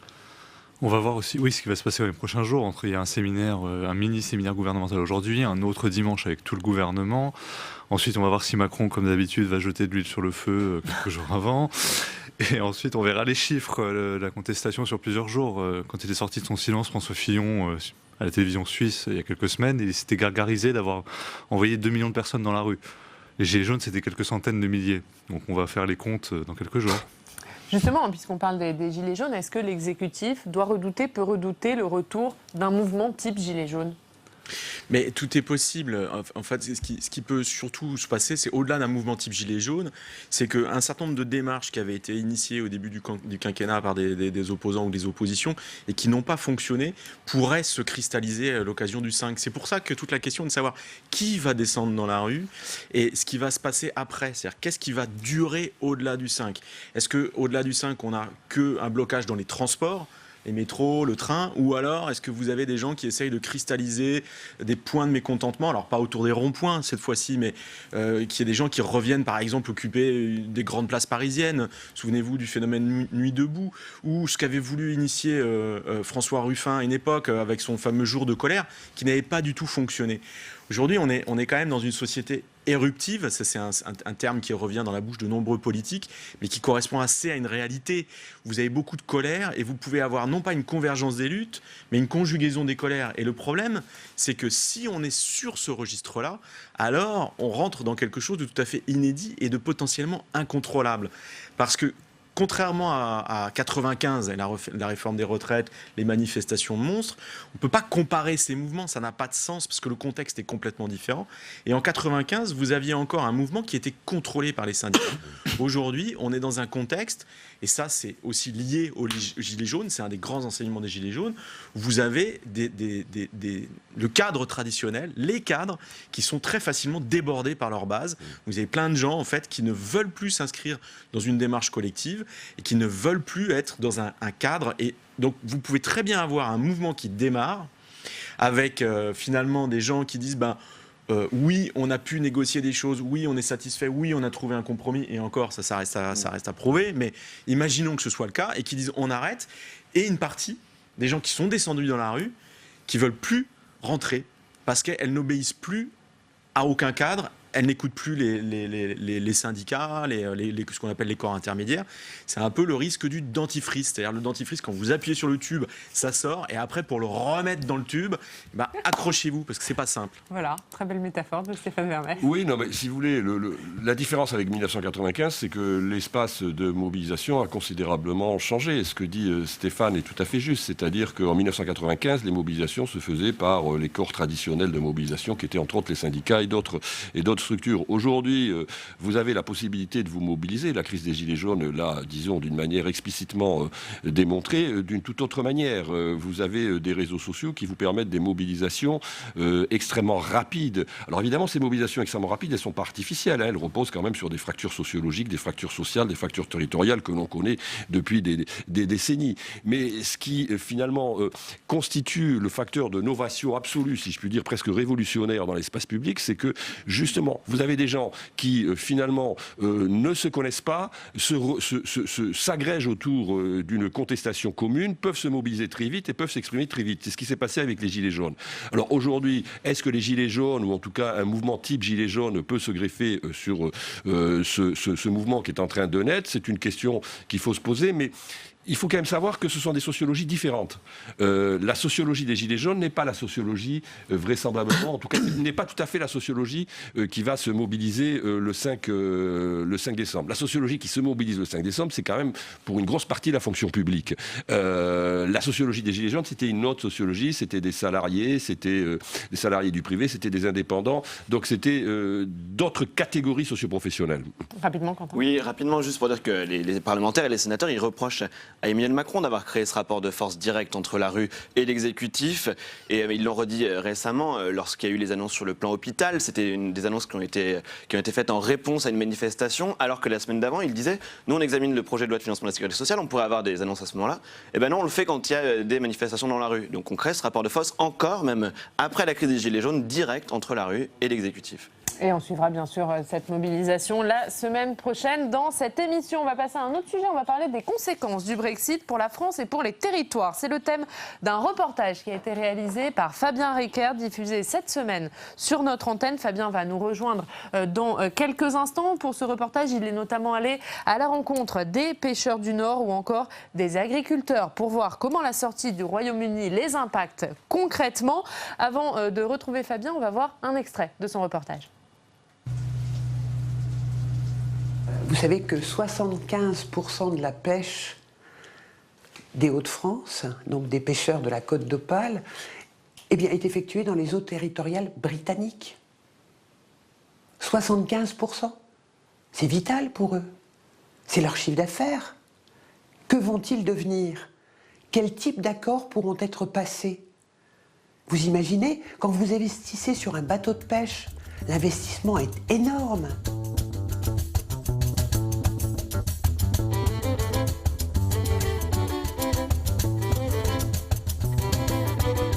À la CME, on a remis à plus tard plusieurs projets d'investissement à cause du Brexit. Un marin qui travaille à terre. Salut Thierry, je vais dire bonjour quand même. Ça va? Et toi? Éric Gosselin est le directeur de cette coopérative de pêcheurs qui emploie aussi Pierre-Yves, le capitaine du Rose de Cassia. Aujourd'hui, nous, on travaille, nos bateaux travaillent, alors, ce qu'on appelle, nous, nos zones de pêche historiques. C'est tout ce qui est l'embouchure de la Tamise, tout le long des côtes anglaises ici, mais ce depuis des générations. Moi, je fais partie d'une communauté où, depuis le Moyen-Âge, on pêche dans les eaux britanniques. Bonjour Fabien Ecker. Bonjour. Merci de nous avoir rejoints. C'est donc vous qui avez réalisé ce documentaire pour Public Sénat. On vient de voir ces pêcheurs de Boulogne-sur-Mer qui se demandent si demain ils pourront encore pêcher dans les eaux britanniques, et ils ne sont évidemment pas les seuls à être impactés par ce Brexit. Effectivement, ils ne sont pas les seuls, puisque rien qu'à Boulogne, où nous avons tourné, il y a bien sûr la question de la pêche et les inquiétudes qui y sont liées, mais à terre aussi, c'est toute une filière qui commerce avec l'Angleterre. Boulogne, c'est un peu le Rungis du poisson, la plaque tournante en Europe pour les produits de la mer. Donc le saumon écossais, par exemple, est importé à Boulogne pour être travaillé puis réexporté. Localement, ça représente des milliers d'emplois. Donc des tarifs douaniers pourraient pénaliser cette activité, mais surtout le retour des contrôles sanitaires qui redeviendront obligatoires pour toutes les marchandises en provenance du Royaume-Uni au lendemain du Brexit.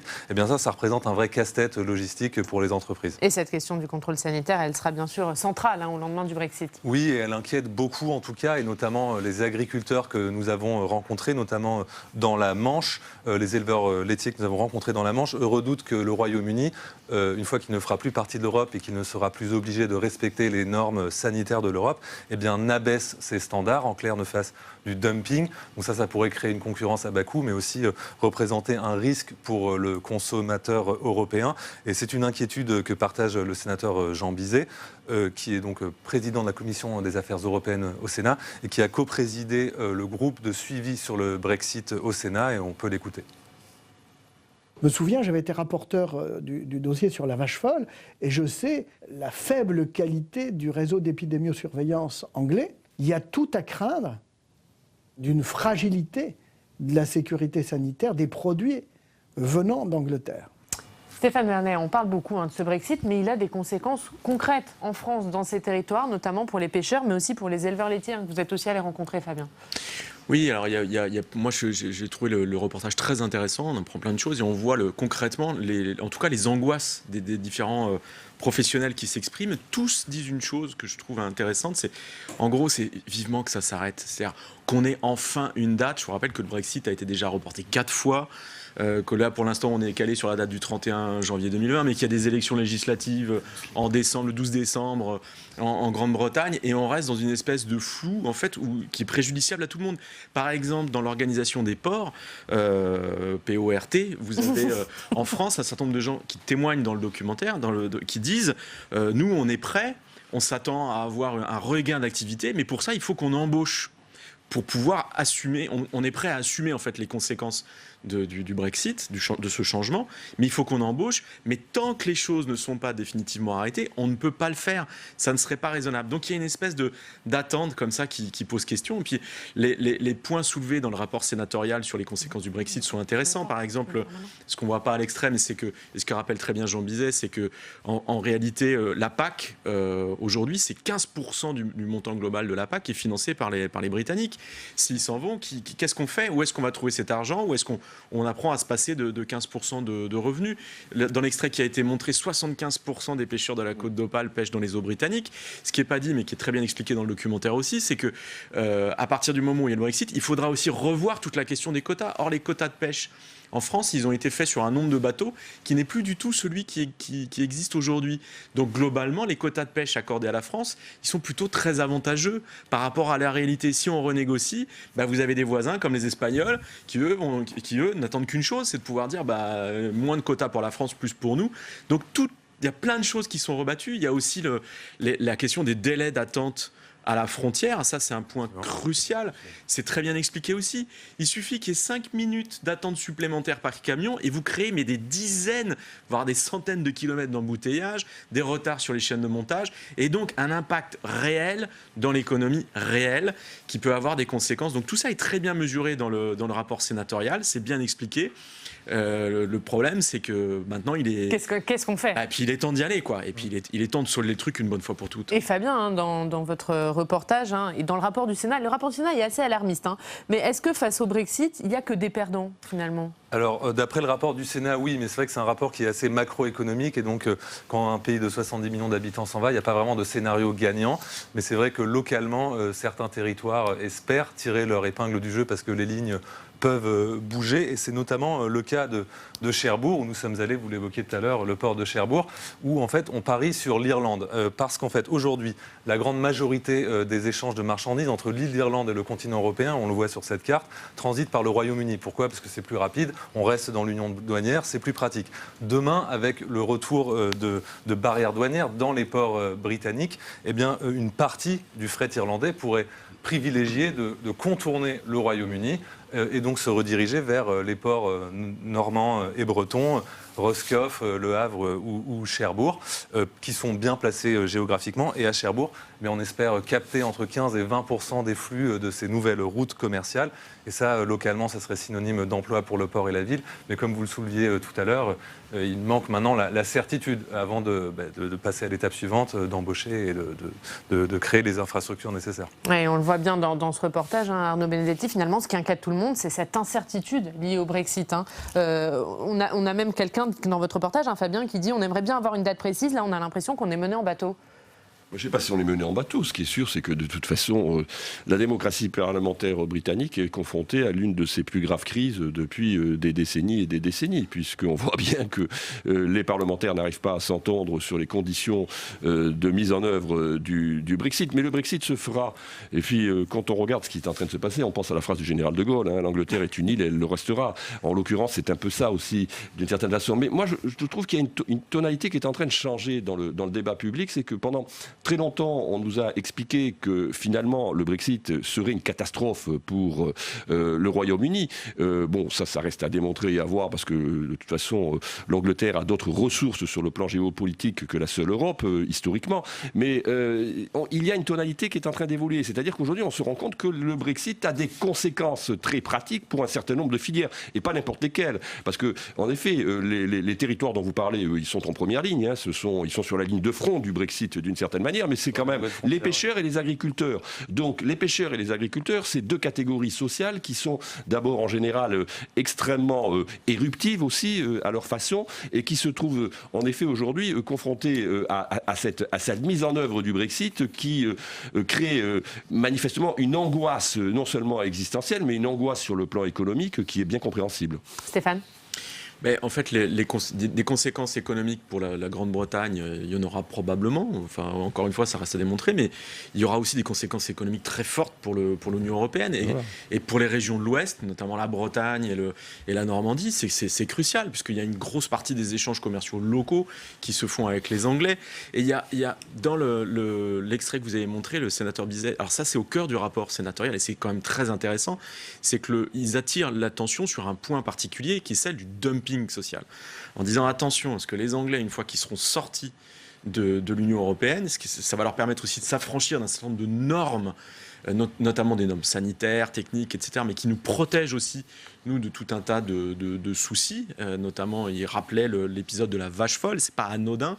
À partir du moment où les Anglais peuvent être tentés de s'affranchir de ces normes et de faire du dumping économique et social pour abaisser leurs coûts de production et ensuite pour nous inonder avec des produits fabriqués dans des conditions inférieures, donc moins chers, donc plus compétitifs sur nos marchés, ça va devenir une espèce de concurrence nouvelle qui peut être redoutable pour nos économies et en plus avoir des produits de qualité inférieure par rapport à nos standards qui peuvent nous poser des problèmes en termes notamment au niveau sanitaire. Donc ça, c'est un peu dans l'angle mort du Brexit. Il y en a plusieurs comme ça et ce sont des vraies questions parce que ça peut faire partie des choses qu'on ne découvre que sur le tard et qui nous poseront à terme de vrais gros problèmes. Et tout ça, c'est à voir dans votre reportage, Fabien Recker, qui est diffusé demain, 19h, sur l'antenne de Public Sénat et qui est également à voir sur notre site internet. Merci d'avoir été avec nous. On va continuer ce club. On va se rendre dans l'Aube grâce à nos partenaires des télés locales.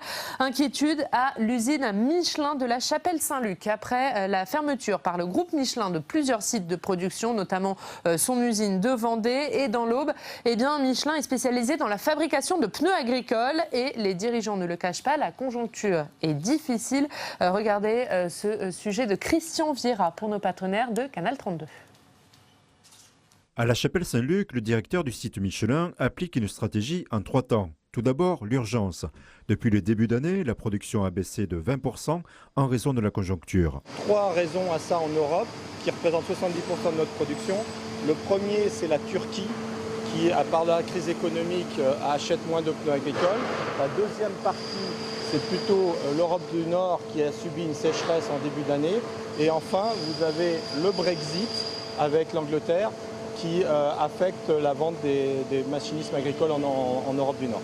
Si en Allemagne, à La Roche-sur-Yon, Michelin a prévu de fermer ses sites, ici, ce n'est pas du tout le cas. Selon la direction, l'habituelle baisse conjoncturelle est si forte que le site doit fermer durant une vingtaine de jours en fin d'année, et ce, malgré l'usage de tous les leviers. L'arrêt des contrats temporaires, faire beaucoup plus de formation, malheureusement, ce n'est pas suffisant et donc on a activé au dernier moment le levier d'activité partielle. La situation actuelle de l'usine de Troyes n'a rien à voir avec la situation de La Roche-sur-Yon. Les baisses de marché que l'on voit en poids lourd premium sont dues à une attaque très violente de la part de nos concurrents sur le marché bas de gamme. Ce site se prépare au même type d'attaque sur les pneus agricoles. Chaque année, 300 000 pneus sont fabriqués ici. Tous ne sont pas affectés par le manque de compétitivité dans des marchés mondialisés. Le premier, c'est le marché de la vigne. Sur ce marché-là, nous sommes relativement compétitifs.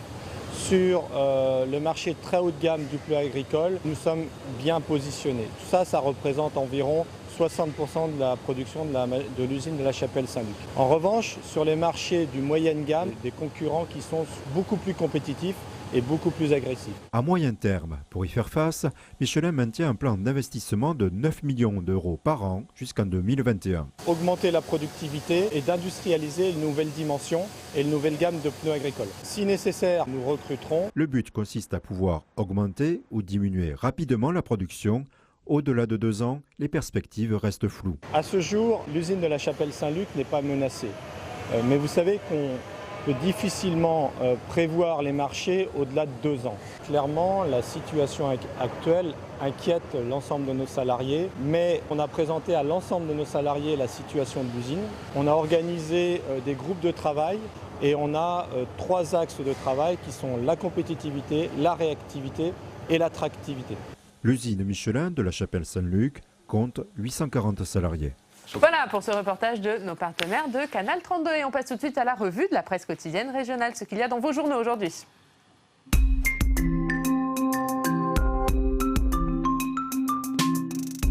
Et Quentin, on commence avec Var Matin, 6e victime à déplorer lors des terribles intempéries de la semaine dernière. Voilà, on le cherchait depuis samedi.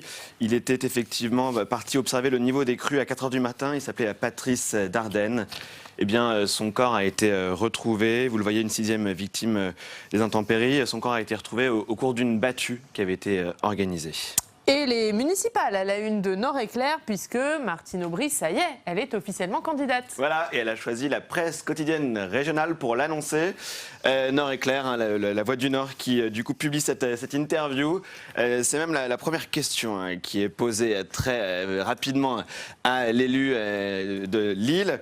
Et donc, en 2013, elle avait pourtant dit que ce serait son dernier mandat, mais elle explique dans le journal, les circonstances ont changé. J'avais considéré sain de partir après 3 mandats, mais je n'avais pas imaginé la situation de notre pays. On a des enjeux et des défis très lourds, dit Martine Aubry. Son interview à lire, donc, avec ses priorités, mais aussi ses concurrents, notamment un sénateur, Marc-Philippe Daubresse. Et qu'y a-t-il, Quentin, à la une de l'Est-Éclair ? Je ne vais pas vous parler de la saison des truffes d'automne. Ah ben on aurait bien aimé pourtant. Ouais, ça fait saliver. Mais non, je vais vous parler bien sûr de la mobilisation du 5 décembre. Le journal basé à Troyes qui pose déjà la question de l'impact jeudi de la grève. On voit, il y aura forcément les transports qui seront impactés, mais on voit aussi dans le journal qu'il y a la question pour l'éducation ou encore pour l'énergie, toute une série de sujets comme ça. Et aussi ce que prévoit la loi en cas de grève, s'interroge le journal. Tous ces états des lieux à lire dans l'Est-Éclair. Et on termine avec le courrier Picard. Le courrier Picard, la fièvre du vendredi, c'est pas du samedi soir, du vendredi noir. On parle énormément du Black Friday, avec sa polémique cette année sur ce Black Friday. Regardez, décrié, mais en pleine santé. Alors surtout en Picardie, puisqu'il y a ce site logistique dans la Somme, ouvert en 2017 par Amazon et qui salarie actuellement plus de 500 personnes en CDI. Un site immense, on parle de 107 000 mètres carrés. Et donc le débat est à lire dans le courrier Picard entre Green, White ou Black Friday. Merci Quentin pour cette revue de presse. On va continuer avec la presse quotidienne régionale. Avec vous Stéphane Vernet, à la une de Ouest France aujourd'hui, des médicaments bientôt à l'unité.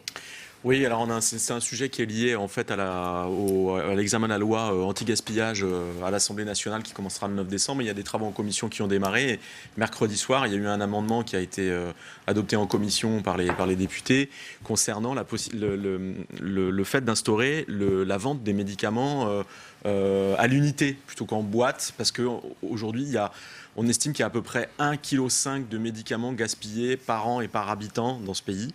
Et donc l'idée, ce serait, au lieu de vendre des boîtes avec X comprimés dedans, etc., ce serait d'imposer un système de vente dans lequel on vous délivre exactement le nombre de gélules dont vous avez besoin dans votre traitement, c'est-à-dire qui correspondent à ce que vous a prescrit précisément votre médecin.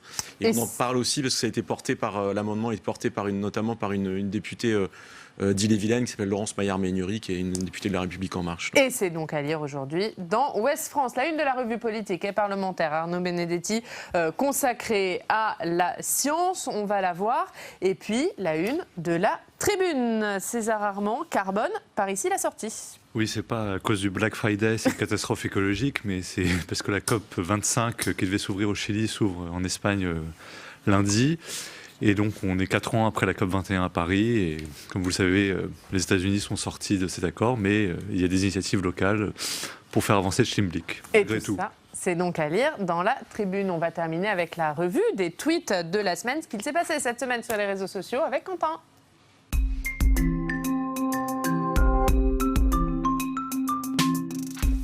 Et Quentin, on commence par l'annonce. C'était lundi, annonce de la mort de ces 13 soldats français au Mali. Voilà, vous en doutez, ça a été un moment très fort. Alors partout en France, mais particulièrement au Sénat, on a vu beaucoup de messages de sénateurs. On en a sélectionné quelques-uns où on voit ces expressions d'intense émotion, de pensée émue, ou encore reconnaissance aux soldats tués au Mali. Beaucoup de messages aussi qui mentionnaient le décès du fils de Jean-Marie Bockel, le sénateur centriste. Second moment de la semaine, là aussi on parlait des municipales. On commence à en parler pas mal, et l'accélération de la campagne à Marseille. Oui, le ton est vraiment monté sur les réseaux sociaux, vous allez le voir. On voit les candidats à l'élection municipale hausser le ton, attaquer frontalement le bilan du maire sortant, à l'image de Stéphane Ravier, l'élu du Rassemblement national, qui a dit « Monsieur Jean-Claude Gaudin, de votre incompétence, de votre mensonge sont nées l'injustice et l'inégalité entre les Marseillais. Je ne vous pardonnerai jamais. » Et quant à Samia Ghali, elle, pour le Parti socialiste, elle a commenté le rapport de la Cour des comptes, de la Cour régionale des comptes, qui parle de cette grande incertitude sur la fiabilité, la sincérité des comptes du maire sortant. Elle l'a dit, Marseille a été tenue entre les mains effrayantes de Jean-Claude Gaudin et d'une équipe qui a cru acheter Marseille en viager. Aujourd'hui, la maison brûle. Et enfin, on voit le choix aussi de Martine Vassal qui vient complètement ébranler le camp de Jean-Claude Gaudin. Regardez le tweet de Bruno Gilles, le sénateur qui maintient sa candidature. Il l'a redit hier, c'est même dans la signature, ça vous a fait sourire. C'est dans la signature de son communiqué de presse. Il est candidat, il le sera. Voilà, il le sera jusqu'au bout, mais il conteste le choix de la Commission nationale d'investiture. Et autre sujet, un dernier sujet, c'est le Black Friday, cette polémique avec les prises de position au sein du gouvernement. Voilà, et tout à fait, on voit cette polémique cette année, elle a aussi eu lieu parmi les sénateurs, notamment avec cette tribune, alors, dès mardi, des sénateurs socialistes qui relayaient cette inquiétude des élus parisiens face à ce million de colis qui va être livré à Paris à l'occasion du Black Friday. On voit l'élu socialiste Marie-Pierre de la Gontrie qui dit « Le principe du pollueur-payeur doit aussi s'appliquer au e-commerce ».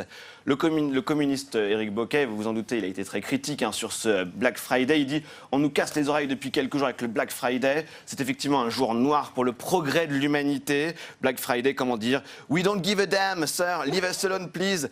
No shopping next Friday for me. » Et enfin, à droite, on demande de laisser les consommateurs responsables. L'État n'a pas à légiférer, selon Sophie Primas. Quant à Roger Carucci, lui, il a fait preuve d'ironie. C'est l'un de ses Ça lui ressemble pas, pourtant. Voilà, c'est un de ses principaux ressorts sur Twitter. Le pays est cabossé, en crise fracturée. C'est le moment choisi par le gouvernement et certains députés pour lancer un débat de fond essentiel. Prioritaire vitale, faut-il supprimer le Black Friday, l'encadrer, le réglementer?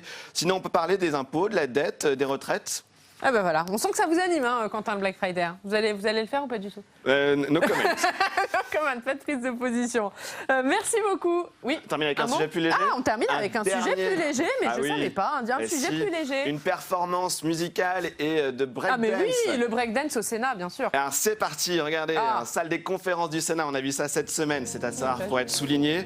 C'est une sénatrice socialiste qui l'a tweeté. Il s'agit de Razi Essid, c'est un champion de breakdance. Et regardez sa performance en musique dans ce lieu qui est emblématique du Sénat. Mais il y a un sujet sérieux derrière. Ce champion, il a œuvré pour que le hip-hop devienne un sport olympique. Et donc dans l'équipe de la sénatrice, on nous dit que ça aide aussi à dépoussiérer l'image du Sénat. Voilà, dans ce lieu de vous irez vous entraîner la semaine prochaine. On montre la vidéo de Quentin qui fait le breakdance en salle des conférences. Merci messieurs d'avoir été avec nous. On se retrouve lundi. L'invité politique François-Xavier Bellamy, député européen, membre des Républicains. On vous souhaite un très bon week-end. La presse quotidienne régionale et les télévisions locales vous ont présenté le Club des Territoires.